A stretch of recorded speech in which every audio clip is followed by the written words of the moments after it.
berprestasi dalam kiprah mereka. Mozaik Indonesia. Mozaik Indonesia.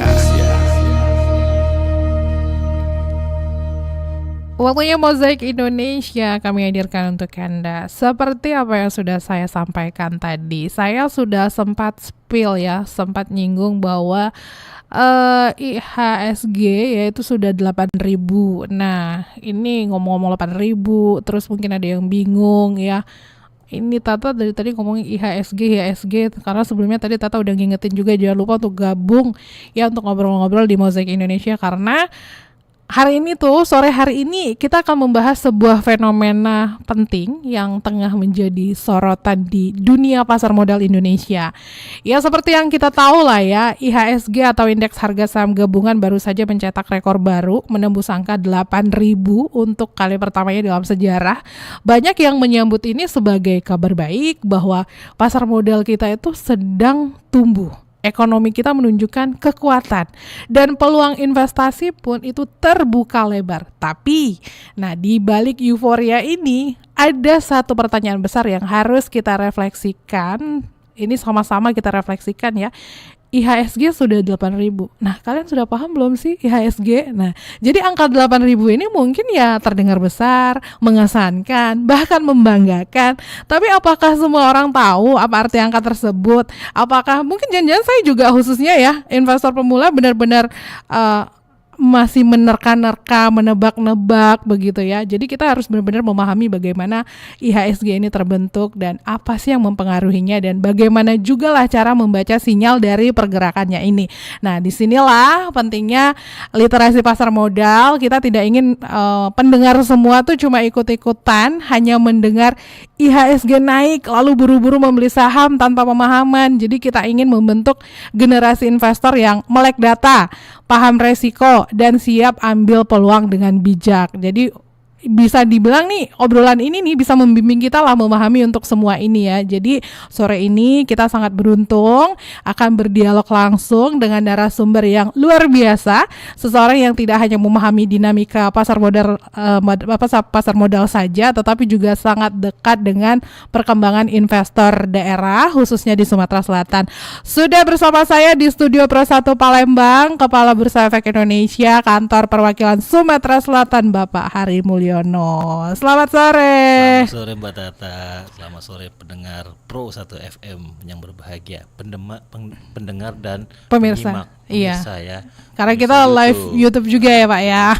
Oke. Jadi kita udah sangat semangat, sangat optimis ya untuk menyimak nanti apa sih yang akan dikasih sama Pak Bul ini ya. Bagaimana seputar pergerakan IHSG, terus juga mungkin partisipasi investor lokal dan peran penting edukasi di tengah kondisi pasar yang memang terus berkembang ini. Jadi, tapi sebelum kita bicara soal angka 8.000, mungkin bisa dijelaskan dulu nih Pak secara sederhana apa itu IHSG dan kenapa sih penting bagi kita semua, terutama ini menyasar untuk investor-investor pemula gitu. Betul ya. Sekali, silakan. Ya, sebelum kita menjelaskan apa itu IHSG, mungkin kita akan mencoba Pak, tapi disclaimer dulu nih. Saya mau Bapak ngomongnya gini dong, nggak biar suaranya jangan dimiring-miringin, mic-nya harus sejajar. Gitu. Kapan lagi kan nyuruh kepala B. Silakan. Siap, jadi begini, sebelum kita menguraikan apa itu IHSG, mungkin kita harus memahami dulu pengertian dari indeks. Jadi indeks sendiri itu apa gitu kan? Indeks sendiri merupakan ukuran kinerja gabungan dari sekelompok data. Nah, sekelompok data kalau kita bicara di pasar modal berarti datanya adalah harga-harga efek, dalam hal ini saham. Jadi indeks harga saham gabungan saham gitu kan. Nah, kesimpulannya kalau kita tarik dari IHSG sendiri, indeks harga saham gabungan, berarti dia adalah sekumpulan data yang berupa dari pergerakan harga-harga saham secara tertimbang dalam kurun waktu tertentu yang kemudian memunculkan data berupa ya harga rata-rata. Jadi kalau misal setahun yang awal tahun kita IHSG kita masih ada di katakanlah rata-rata di 7.400 gitu ya misal. Kemudian kita mempunyai uang yang mampu membeli seluruh saham yang ada di Bursa Efek Indonesia pada saat itu di awal tahun 2025, maka ketika semua sahamnya kita simpan saja dalam kurun waktu 8 bulan mengalami kenaikan menjadi 8.000 atau sekitar ya mungkin sekitar 6% gitu ya, lebih kurang seperti itu. Nah, artinya terjadi kenaikan pada nilai investasi kita pada surat-surat berharga yang bernama saham yang ada di Bursa Efek Indonesia. Ini lebih kurang seperti itu gambaran ringkasnya. Oke, tapi kayaknya memang harus ada private khusus ya Pak untuk lebih detailnya gitu ya. Tapi kalau menurut Pak Mulyono sendiri, apakah masyarakat umum ya di Sumatera Selatan ini sudah cukup memahami konsep IHSG dan juga fungsinya ini? Harus kita lakukan memang pendalaman pasar secara konsisten. Iya. Artinya supaya masyarakat yang telah menjadi investor di pasar modal maupun yang akan menjadi investor di pasar modal bisa memahami bahwa ada yang namanya acuan atau benchmark bagi aktivitas investasi di pasar modal. Jadi apa sih yang bisa mengukur kinerja investasi kita yang bisa kemudian menjadi tingkat keberhasilan atau mungkin hal yang harus diperbaiki lagi di ke depan. Maka perlu memahami apa IHSG. IHSG itu kan karena itu adalah gabungan yang menjadi acuan, maka dia bisa bertindak sebagai barometer. Saya katakan misal kita hanya menyukai 1-2 sektor saham, 1-2 sektor industri, kemudian masuk ke 1-2-3 saham, maka kita bisa melihat kinerja harga saham kita secara individual terhadap kinerja seluruh harga saham yang ada di Bursa Efek Indonesia, katakanlah begitu, apakah memiliki kemampuan lebih baik atau sama atau malah lebih buruk daripada kinerja harga rata-rata seluruh saham tertimbangnya. Jadi penting buat investor atau pemula untuk memahami dulu ketika dia akan berinvestasi gitu kan, dia bisa melihat apakah sektor yang hendak diminati sebagai investasi keuangan dia melalui saham itu merupakan sektor yang berkinerja baik, yang justru membentuk atau yang mendorong kinerja IHSG secara keseluruhan. Nah, gitu konsepnya. Oke. Nah, seperti topik kita kan, IHSG ini kan sekarang sudah menyentuh di angka 8.000. Apakah memang 8.000 pas gitu ya Pak ya? Atau ada lebih-lebihnya gitu? Ada lebih-lebih lah, ada kumisnya lah. Berapa tuh Pak? 8.025 tepatnya. Oh berarti 25 helai kumisnya ya? Oke. Artinya apa? Ini 8.025 ini adalah indeks harga saham gabungan tertinggi dalam sepanjang sejarah bursa. Dimana kalau kita melihat acuannya itu di April 1983 ya, atau 22 tahun yang lalu. Berarti kan dari 100 ke 8.000 udah berkali lipat ya mengalami kenaikan. Jadi all time high ini atau kenaikannya harapan kita ada terus mengalami, tentu diiringi, harus ada mengiringi. Apa yang diiringi? Diiring dengan kinerja perusahaan-perusahaan tercatat di bursa, kinerja emiten itu harus lebih baik, karena pada prinsipnya IHSG itu kan adalah bentuk optimisme investor, bentuk optimisme investor terhadap kondisi ekonomi sebuah negara. Jadi kalau kita mau ngelihat negara ini sebenarnya ekonominya sedang menguat atau slow aja atau gimana, sebenarnya dilihat dari tingkat optimisme dari IHSG, karena IHSG itu cerminan dari kinerja perusahaan yang diapresiasi oleh investor, bahwa ke depan perusahaan-perusahaan yang ada di Bursa Efek Indonesia melalui sahamnya itu memang dipandang memiliki kemampuan untuk menumbuhkan bisnisnya. Nah, kalau bisnisnya numbuh kan kesimpulannya apa? Artinya kan ada lapangan pekerjaan. Kalau kita bicara lapangan kerja berarti ada pendapatan. Kalau ada pendapatan berarti ada konsumsi baru. Nah, itu kan multiplier efeknya kan sebenarnya. Jadi ukuran itu memperlihatkan seberapa luas multiplier efek yang terjadi, diukur secara ringkas melalui indeks harga saham gabungan. Oh, pantasan beberapa hari yang lalu kalau tidak salah Menko kita bilang buat yang main saham ini good time to buy ya. Ya betul. Saya ingat betul tuh. Oke. Nah, tapi IHSG yang mencapai atau menyentuh angka 8.000 ini kan tadi sudah Pak Mul bilang ini sebuah rekor tertinggi sepanjang sejarah ya. Jadi apa nih makna pencapaian ini bagi pasar modal Indonesia secara umumnya? Jadi gini, Indonesia ini kan negara yang sangat kaya, Mbak. Iya. Jadi negara yang ditopang oleh semua aspek yang mendukung sebuah negara menjadi negara yang sangat maju. Kita punya sumber daya manusia, jumlah penduduk kita signifikan sekali untuk kawasan ASEAN. Kedua, bahkan dunia kita nomor 4 kalau nggak salah ya. Kemudian kita punya sumber daya alam, kita punya daratan dan kita punya lautan. Artinya kan seluruh aspek untuk menjadikan Indonesia ini sebuah negara yang sangat kuat di kawasan selatan gitu kan, itu kan sangat ada. Nah, ruang itu tercermin nih harusnya kepada kinerja perusahaan-perusahaan yang tercatat di bursa, karena itu kan gambaran walaupun belum mewakili, karena kan perusahaan di Indonesia ini banyak banget ya. Nah, karena di sekarang ini baru ada 954 perusahaan publik yang tercatat di bursa gitu. Namun secara umum perusahaan-perusahaan tersebut adalah mewakili sektor masing-masing.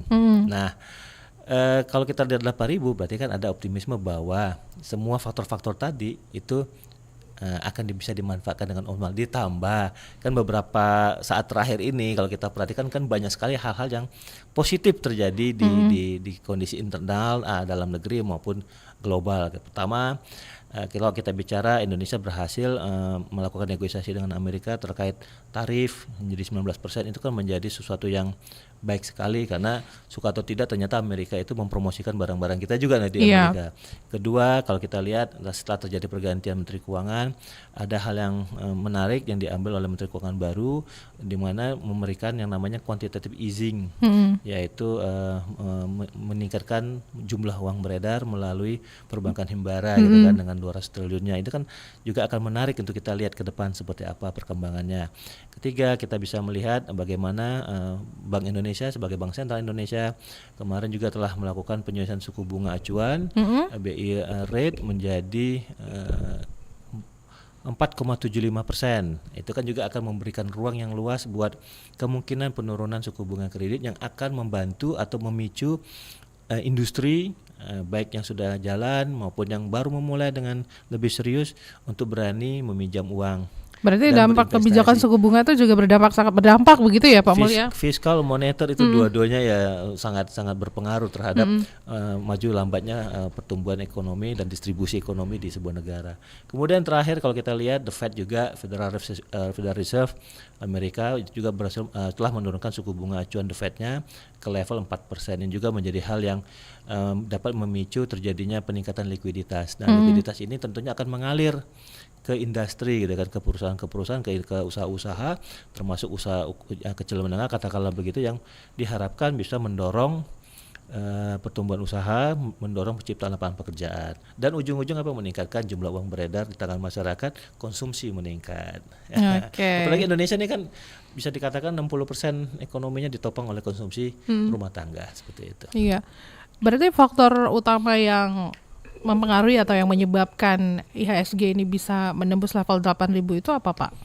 Kalau kita lihat sih ya faktor-faktor yang saya sampaikan tadi itu mungkin menjadi salah satu yang dilihat oleh investor. Investor meyakini. Tapi lebih banyak mana yang pengaruhnya, eksternal apa internal?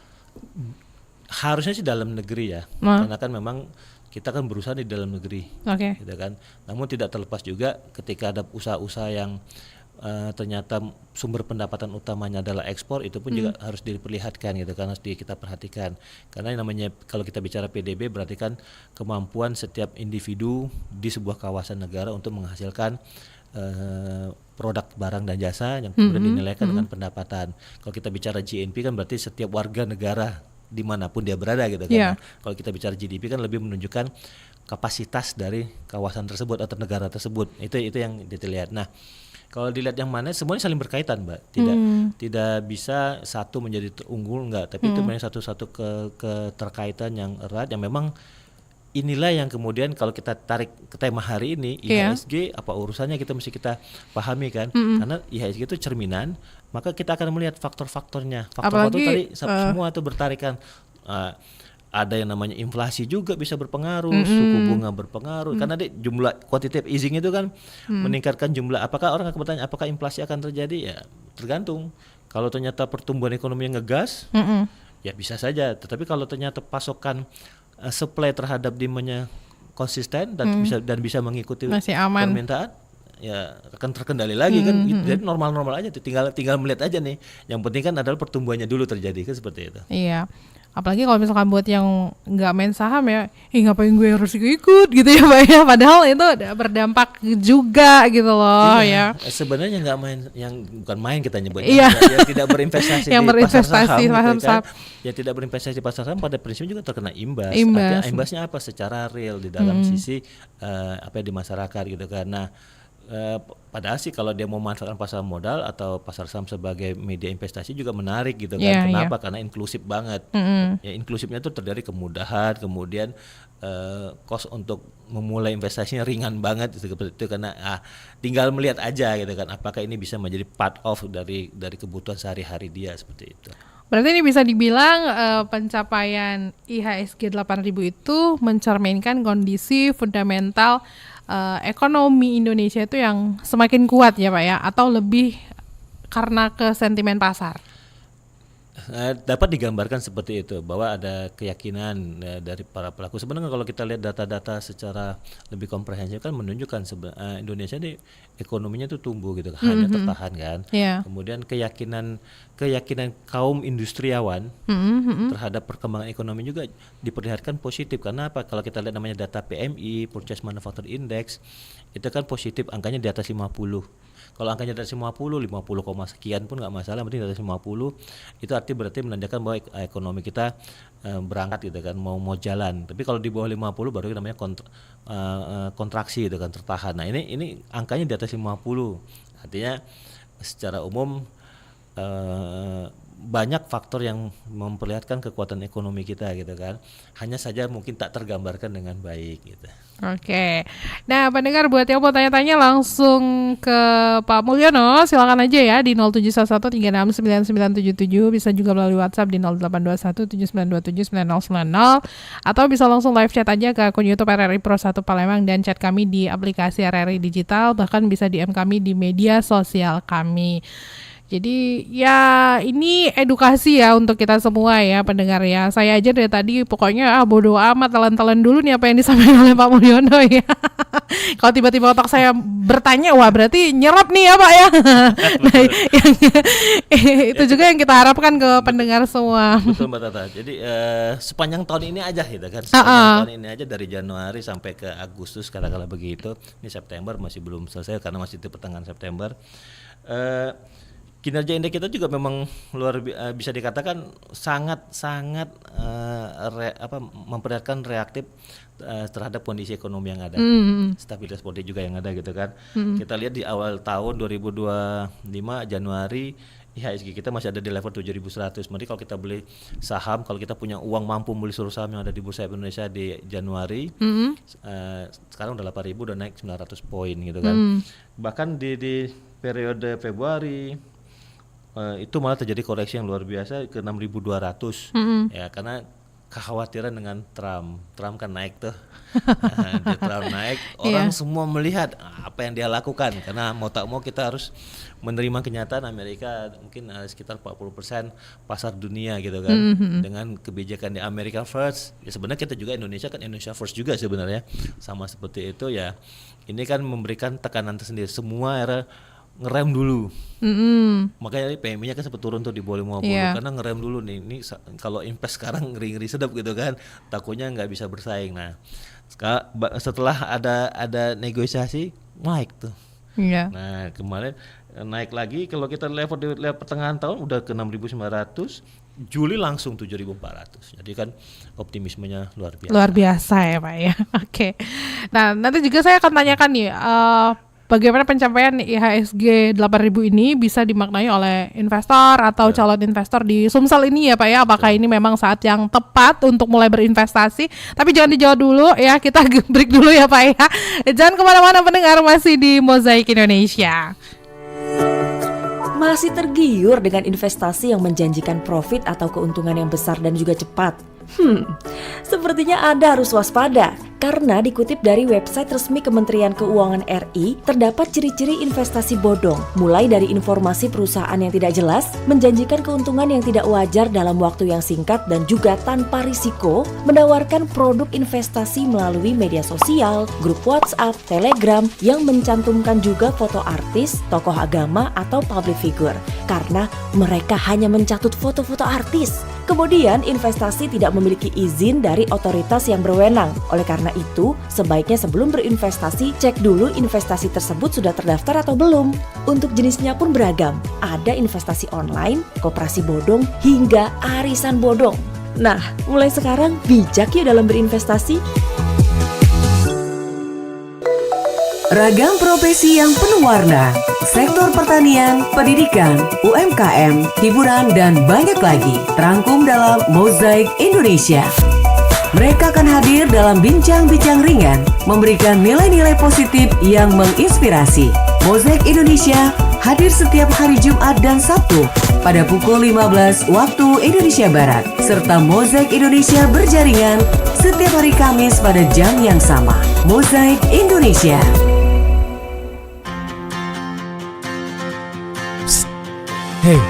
Hei, mau mulai investasi? Hati-hati, jangan sampai tergiur iming-iming cuan cepat. Banyak modus penipuan berkedok investasi, dari emas palsu sampai binary scam yang bikin dompet kamu jebol. Investasi itu bukan sulap, nggak ada yang instan. Selalu cek legalitasnya, terdaftar di OJK atau Bapepti. Imbal hasilnya, wajar atau janji muluk. Risikonya, jelas atau disembunyikan. Kalau ragu, konsultasi ke ahli atau cari info di sumber terpercaya. Ingat, investasi itu kayak pacaran. Jangan langsung kasih semua yang kamu punya. Cari tahu dulu track recordnya, baru komitmen.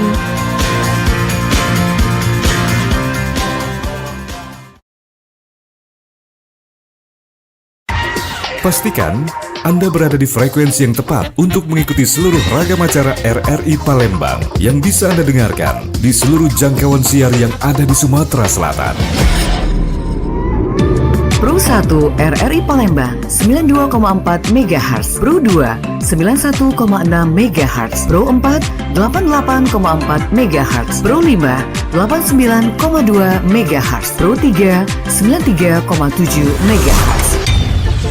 Stasiun Relay Batu Raja 90,5 MHz, Stasiun Relay Belitang 97,6 MHz, Stasiun Relay Empat Lawang 98,9 MHz, Stasiun Relay Indralaya 93,9 MHz, Stasiun Relay Lahat 90,2 MHz, Stasiun Relay Lubuk Linggau 95,1 MHz, Stasiun Relay Muara Beliti 90,0 MHz, Stasiun Relay Muara 2 88,7 MHz, Stasiun Relay Musirawas Utara 93,5 MHz, Stasiun Relay Pagar Alam 97,7 MHz, Stasiun Relay Kabupaten Penukal Abab Lematang Ilir 89,0 MHz, Stasiun Relay Prabu Muli 99,9 MHz, dan Stasiun Relay Sekayu 90,3 MHz. RRI Palembang.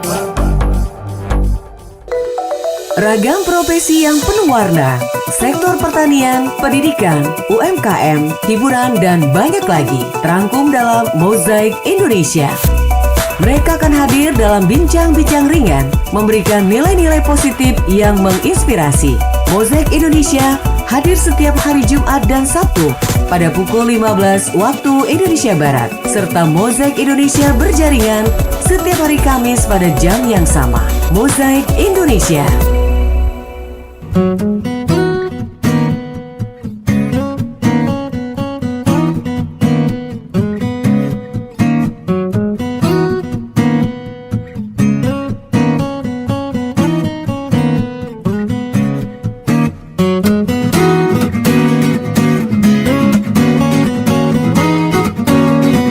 Kita lanjutkan kembali pendengar perbincangan kita di Mozaik Indonesia sore hari ini. Jadi kita masih berbincang-bincang bersama Pak Hari Mulyono, Kepala Kantor Perwakilan Bursa Efek Indonesia Sumatera Selatan. Nah, masih membahas mengenai IHSG yang sudah 8.000. Jadi ini mudah-mudahan ya dengan berjalannya setengah jam ini sudah paham lah ya IHSG ini. Kuliah Jadi sore ya. iya.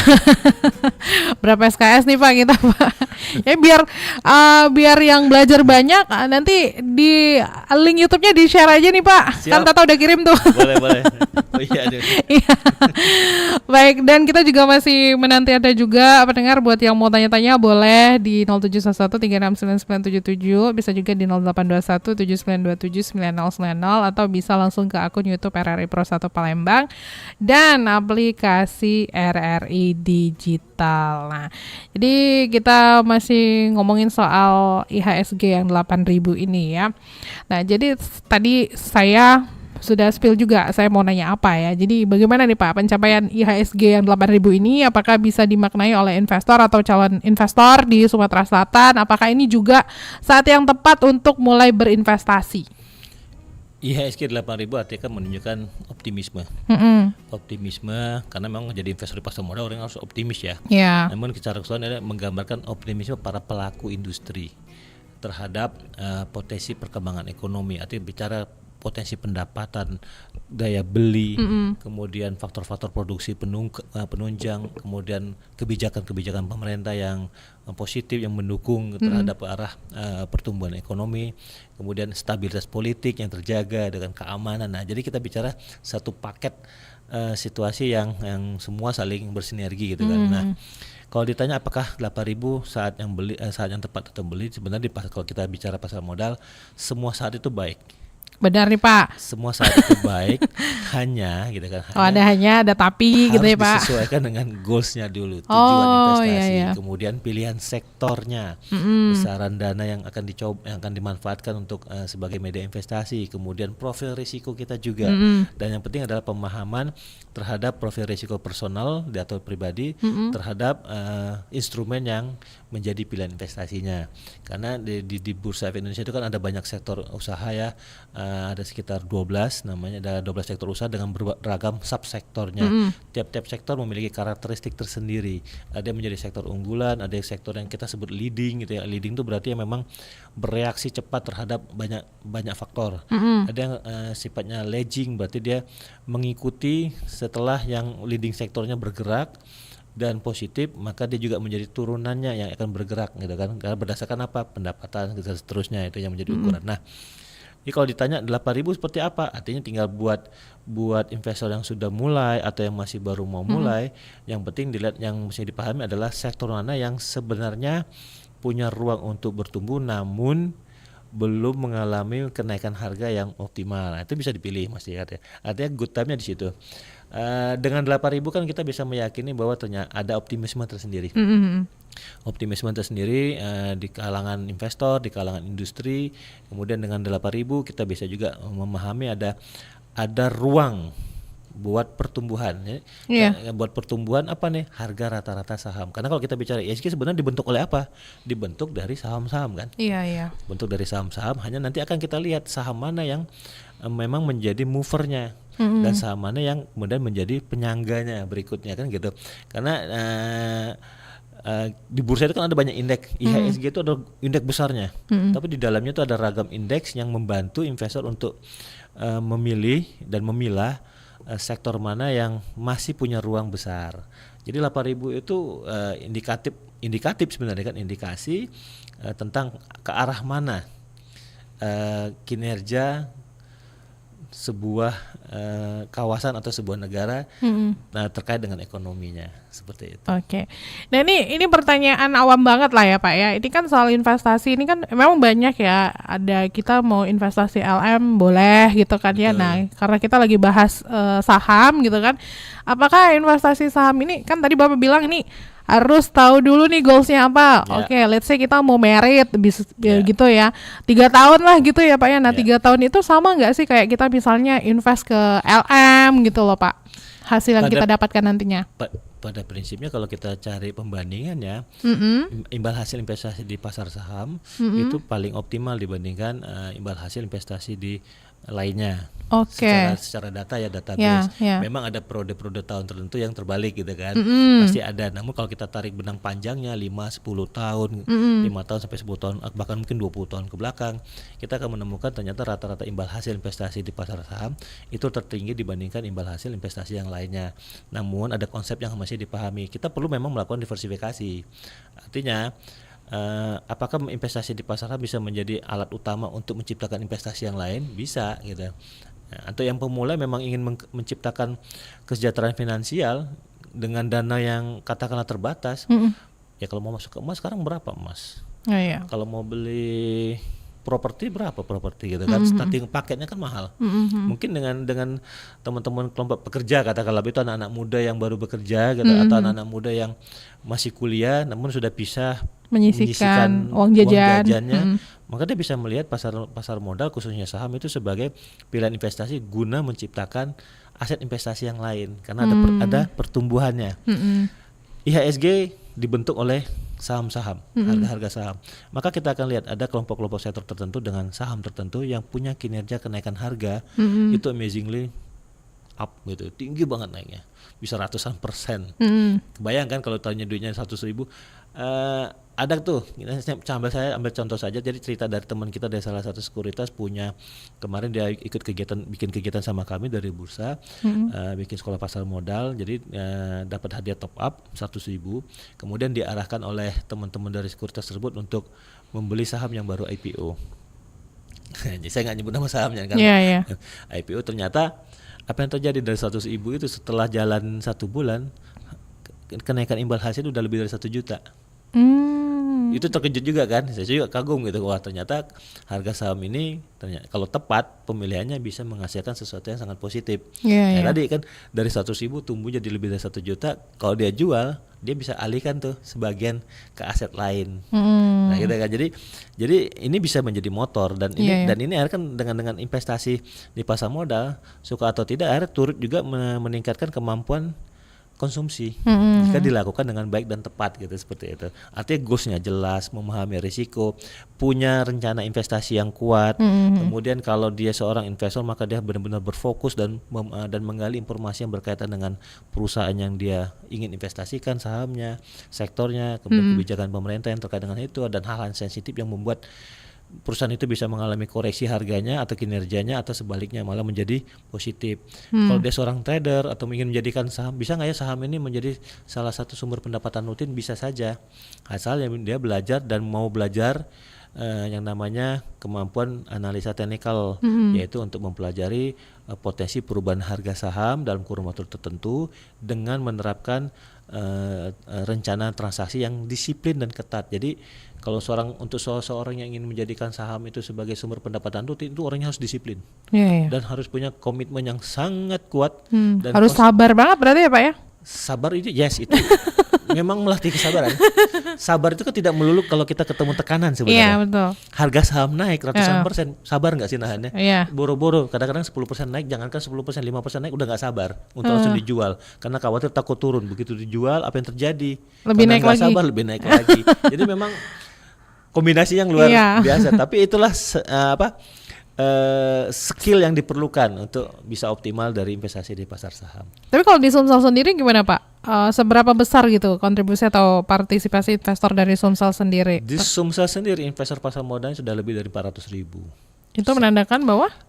Itu menandakan bahwa ada pertumbuhan yang luar biasa. Kalau kita mundur sampai dari tahun 2005 katakanlah itu, saya ingat jumlah investor kisaran 17.000. Sekarang di 2025 sudah 400.000, artinya sudah terjadi lonjakan yang signifikan ya. Namun jika kita bandingkan dengan total penduduk Sumatera Selatan yang 8,8 juta, jelas masih ada ruang yang sangat besar untuk memadati ruang itu tadi. Kita bayangkan saja saat ini jumlah investor di pasar modal itu sudah 18 juta, dengan 8.300.000 itu investor saham. IHSG 8.000 Mbak. Buat mereka yang sudah mulai dari sekarang, itu tentu akan mendapatkan windfall istilahnya itu, rezeki nomplok kalau ada tambahan investor baru di tahun depan 3-5 juta yang baru. Berarti kan demand terhadap saham naik nih. Kalau demandnya naik berarti harga naik juga. Ya bahagia kan yang duluan mulai kan. Jadi ada ruang yang besar itu memberikan sebuah peluang juga buat mereka yang berinvestasi di pasar modal khususnya saham, itu bisa mendapatkan imbal hasil yang menarik. Itu satu. Kedua yang kita lihat dari Sumatera Selatan Mbak, jumlah investor mudanya, komposisi investor muda itu udah baik sekali, udah sekitar 40% dari total keseluruhan investor yang ada. Berarti lebih banyak mana? Masih didominasi sama yang karena memang sudah duluan. Tapi kalau kita lihat dalam beberapa tahun terakhir ini pertumbuhan usia 18 sampai 25 tahun untuk menjadi investor di pasar modal itu mendominasi. Oh. Sangat mendominasi pertumbuhannya. Dan Keren ya Genzi ya. Gengsi sekarang pinter-pinter. Mereka kalau kita ngobrol sama mereka bilang, Pak 20% setahun di saham mah gampang kata dia, Pak. Tapi pertanyaan, bisa nggak saya kejar 20% sehari? Itu saya angkat tangan, saya bilang. Maunya cepat juga Maunya ya cepat. 20% sehari. Nggak apa-apa, yang penting pemahamannya. Iya, Yang dapat penting gitu ya, Pak ya. dapat. Daripada dihabiskan ke pay letter, pinjol Iya, gitu kan. betul sekali. Belanja boleh. Iya, tapi sesuai dengan kantong. Sesuai dengan kantong, sesuai dengan kebutuhan. Iya, betul. Karena kalau nggak belanja, ekonomi nggak tumbuh. Nah, iya, karena kan saling membutuhkan Betul gitu. sekali. Oke. Nah, tapi menurut Pak Haris sendiri, apa sih kesalahan umum ini bagi kita semua ya dalam memahami IHSG ini ya? Misalnya banyak yang mengira saat IHSG naik, semua saham ikut naik Ya, gitu kan ya. betul. Apakah benar seperti itu? Betul sekali. Ketika IHSG, ada tuh yang bertanya, Pak, saham saya sih ngeline, Pak, cocok gitu ya, maksudnya ngeline artinya ketika IHSG 8.000 saham saya juga naik. Dan naiknya juga all time high juga gitu kan. Oke. Bagus gitu kan. Berarti itu bisa dikatakan sahamnya adalah index mover gitu kan, penggerak. Tapi ada juga sebaliknya, ya IHSG 8.000 Pak, tapi saham saya malah koreksi. Ada seperti itu. Dan itu memang realitas yang terjadi. Karena gini, tiap sektor itu punya situasi atau siklus sendiri-sendiri. Jadi bergantian nih, Iya, iya. siapa yang menggerakkan. Jadi kalau misal suku bunga turun, sektor mana dulu yang akan mendapatkan reaksi positif. Ketika suku bunga turun, mana yang akan yang napasnya menjadi lega gitu kan. Itu ada tuh. Tapi juga sebaliknya, kalau inflasi naik, nah ini bakal suku bunga bakal naik nih. Atau kalau ada quantitative easing, mana yang bakal diuntungkan. Kalau misalnya harga minyak naik, sektor tambang mana yang akan diuntungkan. Kalau misalnya harga emas naik, sektor tambang mana yang akan dienggan. Itu kan kita bicara hubungannya. Makanya indeks 8.000 itu adalah gambaran keseluruhan ekonomi suatu negara yang menggambarkan tingkat optimisme, yang mana nanti di dalam memang ada saham-saham yang mengalami yang sesuai dengan kenaikan, ada yang memang mengalami koreksi. Itu bisa jadi karena sektornya memang belum saatnya bergerak, atau dipandang sudah kemahalan juga bisa. Kalau udah kemahalan berarti harus turun dulu untuk mendapatkan harga wajar baru, sembari melihat potensi perkembangan kinerja dari perusahaan-perusahaan yang tercatat pada sektor tersebut. Berarti IHSG naik itu belum tentu portfolio semua orang itu Bisa untung naik. gitu ya, Betul, Pak ya. betul. Bisa juga ada yang itulah gunanya IHSG, Mbak, akhirnya. Jadi buat orang investor, ketika dia menemukan indeks 8.000 tapi kinerja portofolio di bawah, berarti dia sedang menyusun portofolio yang tidak optimal. Nah, sekarang ini berarti kan dia harus mereview atau melihat kembali, meninjau ulang keputusan apa nih investasi masalahnya dia. gitu ya, Pak ya. Betul, meninjau ulang keputusan investasi dia pada saham-saham yang telah dia miliki. Ketika IHSG 8.000 kok saya malah bukannya naik malah turun gitu kan. Berarti kan ada kekurangan tepatan pemilihan, atau mesti mereposisi sedikit pada portofolio dengan bisa saja mengurangi yang sudah ada, dan menukarnya atau menambahkan dengan sektor lain yang dipandang menjadi positif akibat ragam kebijakan yang terjadi. Oke. Nah, saya bacakan dulu WhatsApp yang udah masuk di 0821 7927 9090 dari 08953093. Dari Angga di Seke, pertanyaannya adalah apa indikator lain yang sebaiknya diperhatikan investor selain IHSG, Pak, supaya kita ini bisa mengambil keputusan investasi yang lebih tepat? Yap. Di IHSG itu ada banyak di bursa di bursa Indonesia itu. Selain IHSG yang merupakan indikator secara umum terhadap kinerja harga saham, kita punya namanya indeks individual. Ada namanya indeks sektoral, ada namanya indeks khusus seperti indeks 30, ada indeks Serikah Hati, atau yang menyukai syariah indeks Jakarta Islamic Index, atau ISI indeks saham syariah Indonesia. Nah, yang mesti dilihat adalah indeks-indeks yang ada di bawah tersebut yang lebih sesuai dengan kebutuhan investasi kita.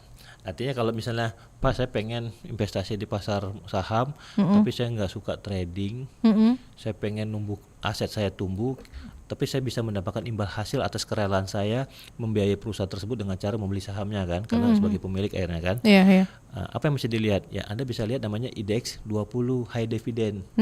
Kalau high dividend kan berarti perusahaan-perusahaan 20 perusahaan-perusahaan tercatat di bursa yang konsisten membagikan dividen dengan maksimal kepada para investornya. Nah, itu kan bisa dipilih tuh supaya sesuai dengan apa yang diinginkan. Atau misalnya, Pak, saya pengen ke pasar saham tapi ingin mengejar pendapatan rutin. Iya. Nah, supaya saya tidak salah membeli saham dalam artian bisa beli nggak bisa jual, kan repot tuh. Boro-boro berarti dapat pendapatan rutin, bisa beli nggak bisa jual, Iya, gitu, karena betul. likuiditasnya rendah.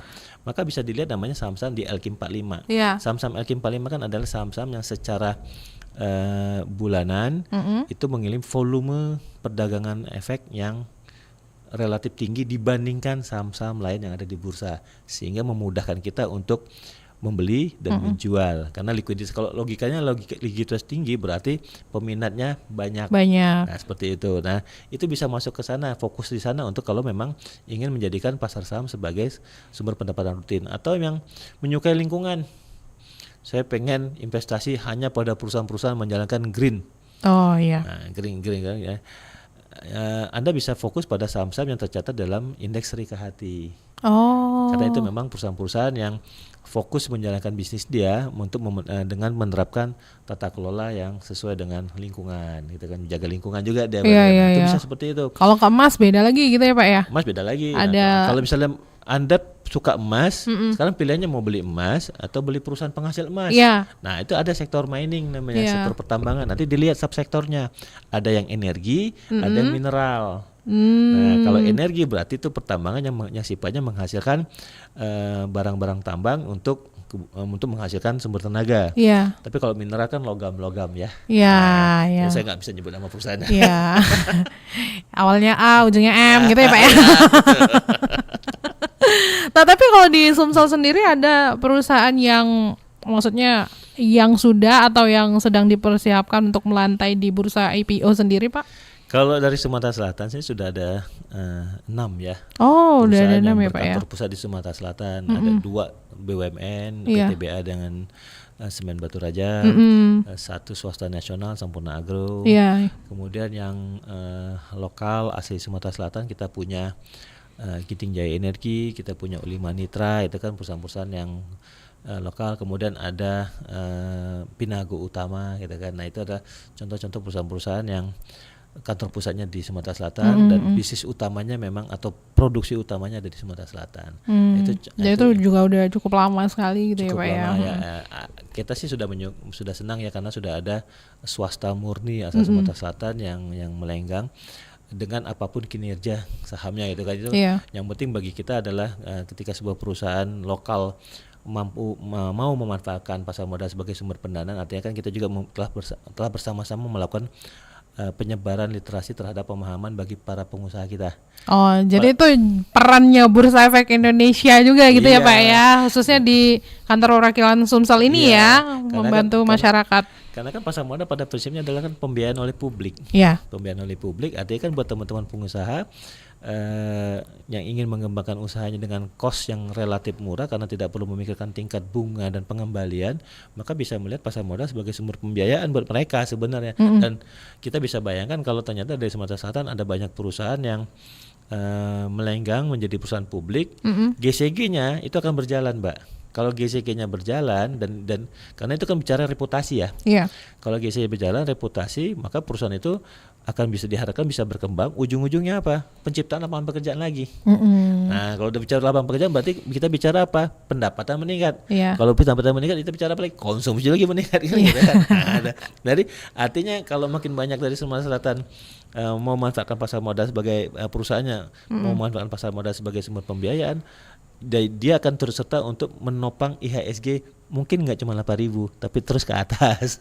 Bisa jadi gitu ya Pak ya. Oke. Tapi ada juga nih Pak yang bilang ya ini mungkin statement pesimis atau gimana nggak tahu ya.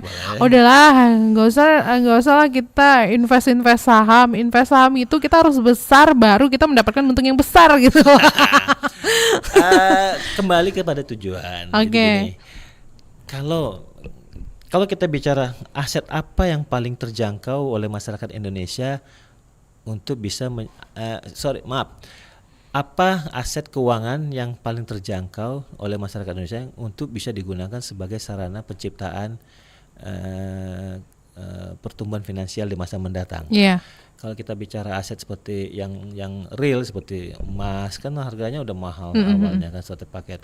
Kemudian koin antik juga agak susah karena kalau koin antik kan ini hanya kalangan tertentu. Iya. Kemudian kalau kita bicara properti atau lain juga mahal. Mahal Nah, ya, Pak. yang paling terjangkau kan adalah pasar modal. Iya. Nah, kalau memang modalnya kecil, maka berlakulah seperti investor sesuai dengan kemampuannya, yaitu fokus pada perusahaan atau aset yang terjangkau oleh dia dengan tujuan menciptakan pertumbuhan nilai.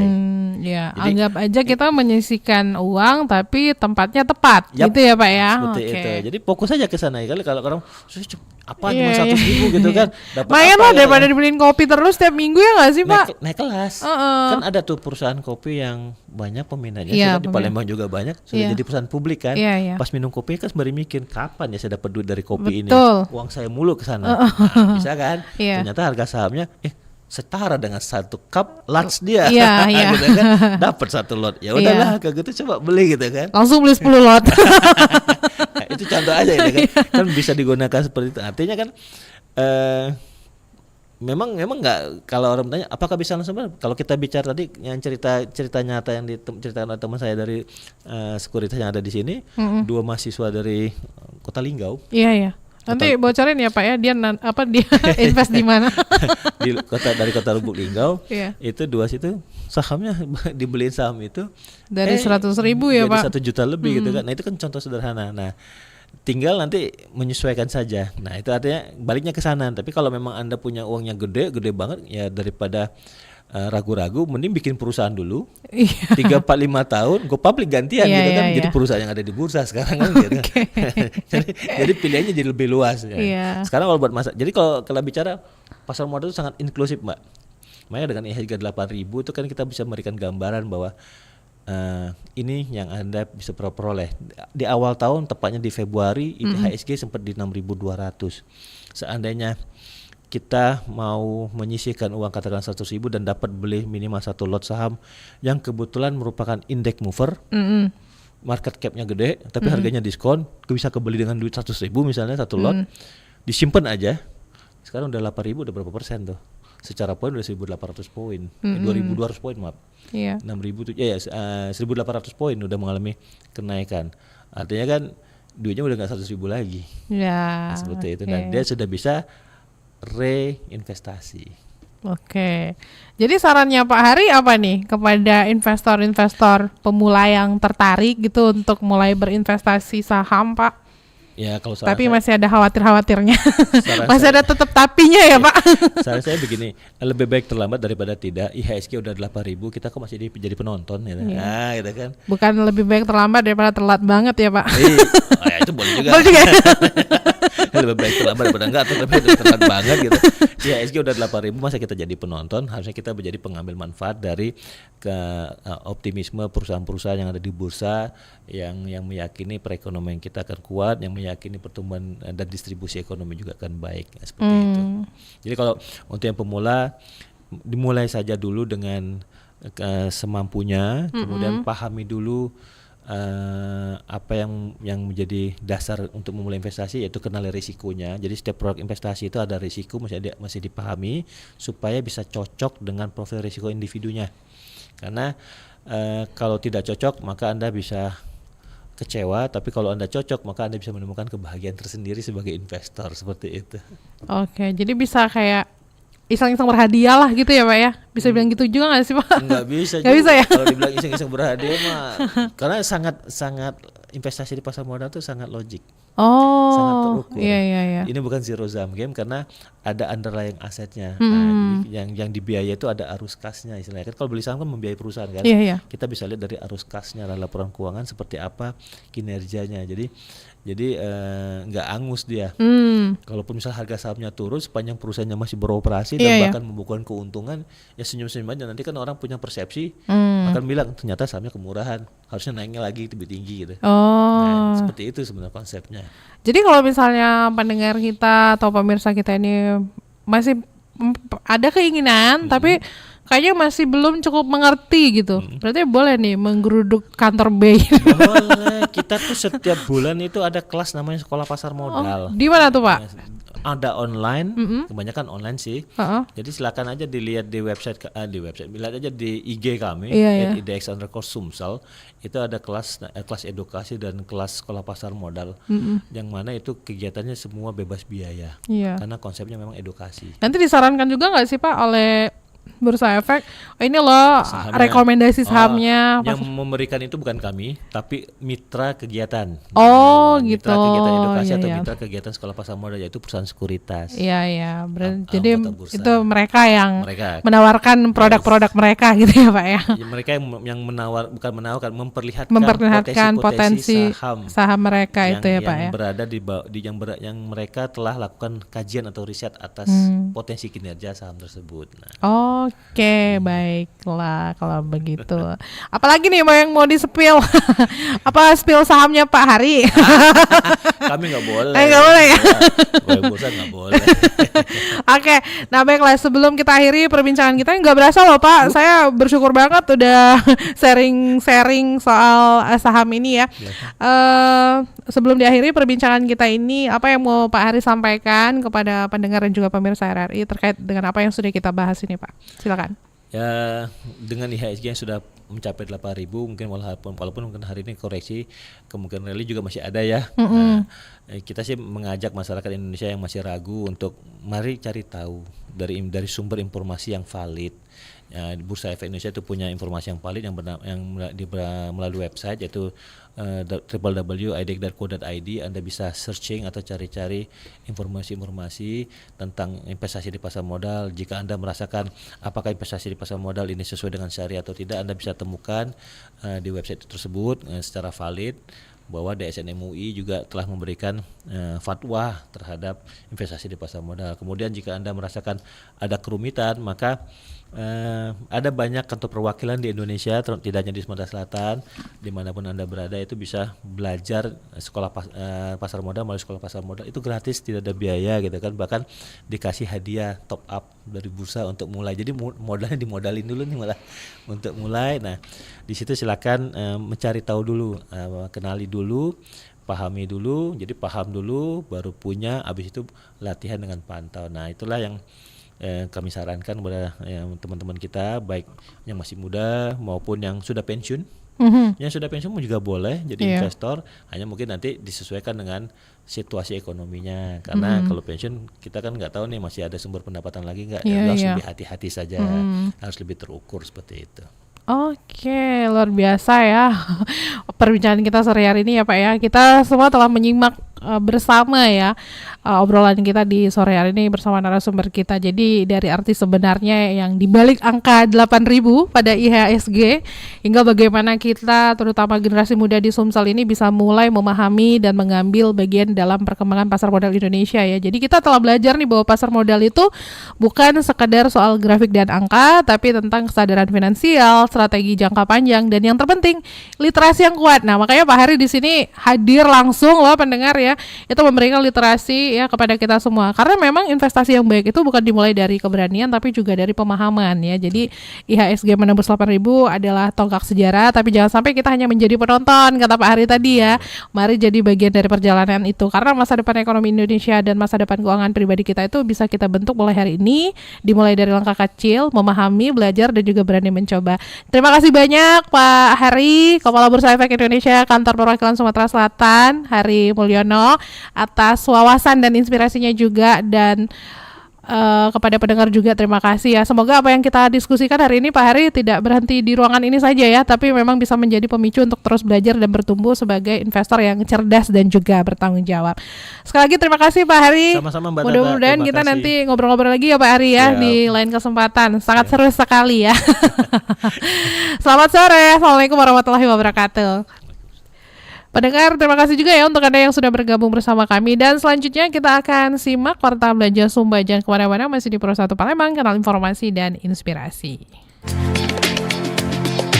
Baru saja Anda dengarkan Mozaik Indonesia.